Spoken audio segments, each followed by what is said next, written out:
Emniyet Genel Müdürlüğü 27.04.2021 tarihinde bir genelge yayımladı. Bu genelgede toplumsal olaylarda kolluğun yapmış olduğu müdahaleleri görüntü altına alabilecek nitelikteki konuları düzenleyen bir genelge. Bunların alınmaması, görüntü altına alınmaması, ses kaydına alınmaması ya da görüntü kayıt cihazının olmaması alınmaması gerektiğini ifade eden bir genelge. Bu genelgeyi incelediğimizde aslında hukuki bir metin olarak değerlendirmek mümkün değil. Bu genelgede kolluğun yapmış olduğu toplumsal olaylarda görüntünün alınmamasını ifade eden bir hükümler içeriyor.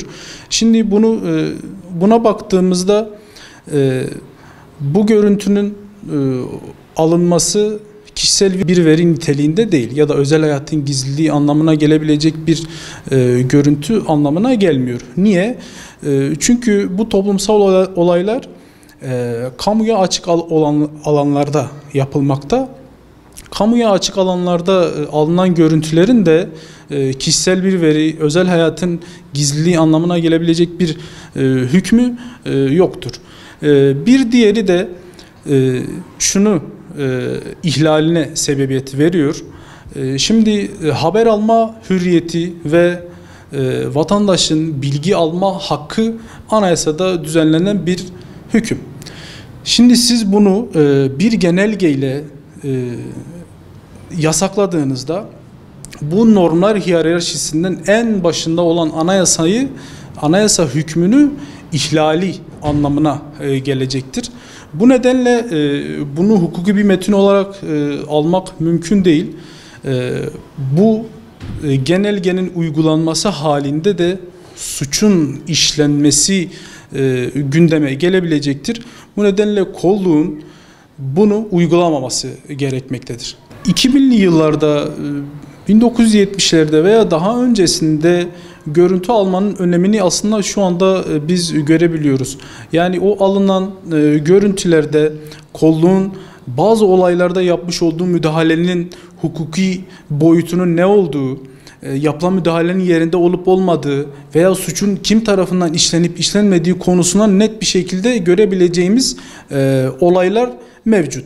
Yani burada biz görüntü almanın önemini bir kez daha belirtmek istiyoruz. Genelgede de yazıldığı gibi yani tamamıyla hukuki olmayan ifadelerdir bunlar. Yani kişisel bir veri niteliğinde değildir. Özel hayatın gizliliği anlamına gelebilecek nitelikte ifadeler, hükümler yoktur. Şimdi bunu dikkate aldığımızda bu genelge anayasa hükmünü ihlaline sebebiyet verecek nitelikte bir genelge olduğunu söyleyebiliriz. Şunu da ifade etmek istiyorum. Türkiye'de cezasızlık politikası dediğimiz bir konu vardır. Bu politika tarafının kolluk olduğu bazı olaylarda gerekli yaptırımın yargı tarafından verilmemesi, konunun böyle şüphede bırakılması, hiçbir şekilde açığa çıkarılmaması noktasında gerekli yaptırımların uygulanmaması gibi bir konuyu içerir. Şimdi bu görüntü alma şunun için önemli. Yapılan müdahalenin hukuki olup olmadığı, yani yerinde olup olmadığı noktasında bize veriler sunacaktır. Yani bir delil olacaktır. O olayın hukuki olup olmadığı, yani kolluğun yapmış olduğu müdahalenin yerinde olup olmadığı noktasında bize delil oluşturabilecektir. Bu nedenle genelgeyi hukuki bir metin olarak değerlendirmek mümkün değil. Ayrıca şunu da belirtmek istiyoruz.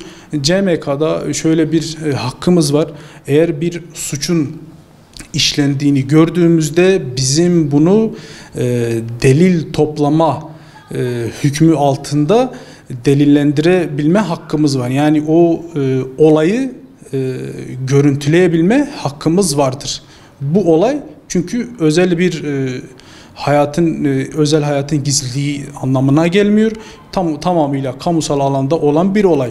Bu nedenle bunu delillendirmek bizim vatandaş olarak da hakkımız. Yani bu görüntünün alınmasının engellenmesi yerinde değildir. Bu genelgenin uygulanması halinde özgür olan basın bir diğer yorumla kolluğun tahakkümü altına girmiş olacak.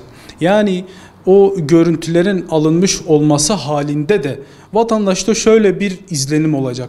Zaten buna izin verilmiyordu. Eğer bu izin verilmişse bu polisin izin verdiği noktaları çekme noktasında verilen bir izindir. Bu nedenle olayın tamamının değil, sadece gösterilmek istenen olayın boyutu sadece görüntü altına alınabilecektir. Bu nedenle bu basının tamamıyla özgürlüğü anlamı taşımayacaktır.